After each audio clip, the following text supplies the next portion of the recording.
নমস্কার বন্ধুরা, রসনালয়ে আপনাদের সবাইকে স্বাগত। আমার আজকের রেসিপি হলো চিংড়ি মাছ দিয়ে মূলো ঘন্ট। অসাধারণ স্বাদের এই রেসিপিটা বানানো কিন্তু ভীষণ সহজ আর খুব কম সময়ের মধ্যে চটপট এটা তৈরিও হয়ে যাবে। তো এর জন্য প্রথমেই আমি নিয়ে নিয়েছি মূলো। তো মূলোটাকে ভালো করে ধুয়ে পরিষ্কার করে আমি একটা গ্রেটার দিয়ে এটাকে আমি গ্রেট করে নিয়েছি। আর খুব ঝিরিঝিরি করে কেটে নিলেও কিন্তু হবে। এরপরে আমি নিয়ে নিয়েছি এখানে খানিকটা চিংড়ি মাছ। এরপরে আমি নিয়ে নিয়েছি একটা পেঁয়াজ ছোটো ছোটো করে কেটে, আর একটা আলু, সেটাও আমি ছোটো ছোটো করে কেটে ধুয়ে পরিষ্কার করে নিয়েছি। এরপরে গ্যাসে একটা কড়াই বসিয়ে দিয়েছি। কড়াইয়ের মধ্যে দিয়ে দিয়েছিলাম তেল। তেলটা গরম হয়ে গেলে আমি চিংড়ি মাছগুলো দিয়ে দিলাম, আর দিয়ে দিলাম খুব সামান্য পরিমাণে হলুদ আর সামান্য পরিমাণে একটু নুন। ভালো করে চিংড়ি মাছের সাথে নুন হলুদটা মিশিয়ে নিয়ে চিংড়ি মাছটাকে আমি ভালো করে কিছুক্ষণের জন্য ভেজে তুলে নিলাম।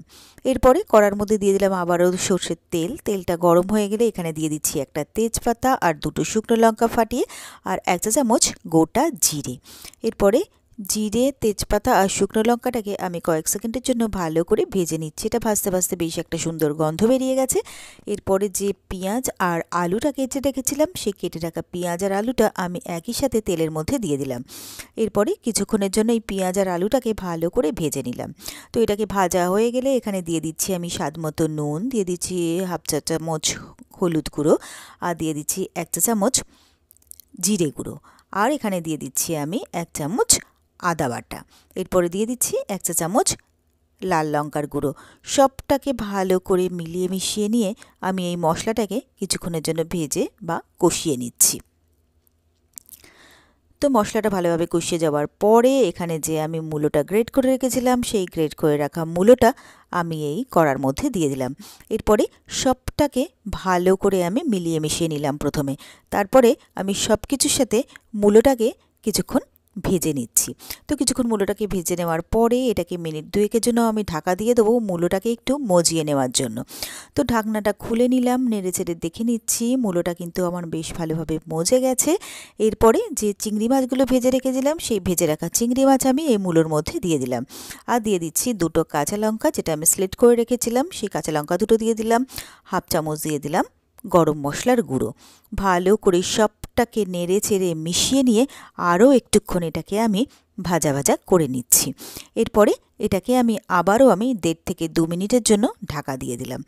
তো মিনিট 1.5-2 পরে ঢাকনাটা খুলে নিলাম, নেড়ে চেড়ে দেখে নিচ্ছি মূলোগুলো কিন্তু খুব ভালোভাবে আমার সেদ্ধ হয়ে গেছে। এরপরে আমি দিয়ে দিচ্ছি স্বাদ মতো চিনি, আর দিয়ে দিচ্ছি কিছুটা কুচিয়ে রাখা ধনেপাতা। ভালো করে সবটাকে মিলিয়ে মিশিয়ে নিয়ে আরও একটুক্ষণ আমি এটাকে নেড়ে চেড়ে শুকনো শুকনো মাখো মাখো করে নেব, আর তাহলেই কিন্তু আমার চিংড়ি দিয়ে মূলো ঘন্ট একদম রেডি হয়ে যাবে। এরপরে আমি গ্যাসটাকে অফ করে দিলাম। এরপরে আমি সার্ভ করার জন্য নিয়ে নিয়েছি সার্ভিং বোল। তো গরম গরম চিংড়ি দিয়ে মূলো ঘন্ট সার্ভিং বোলে তুলে নিচ্ছি সার্ভ করার জন্য। 1 থালা ভাত কিন্তু এটা দিয়ে এমনিই খাওয়া হয়ে যাবে। তো ব্যাস, তৈরি হয়ে গেল আমার খুব সহজে আর খুবই চটপট দারুণ টেস্টি চিংড়ি দিয়ে মূলো ঘন্ট। আর আমার এই রেসিপিটা যদি আপনাদের ভালো লেগে থাকে তাহলে আপনারাও বাড়িতে ঠিক এইভাবে একবার ট্রাই করে দেখবেন। আশা করি আপনাদেরও ভীষণ ভীষণ ভালো লাগবে।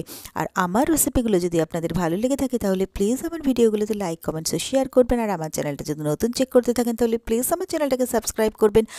আর আমার ফেসবুক পেজ আর ইনস্টাগ্রামটাকে ফলো করে নেওয়ারও আপনাদের কাছে অনুরোধ রইল।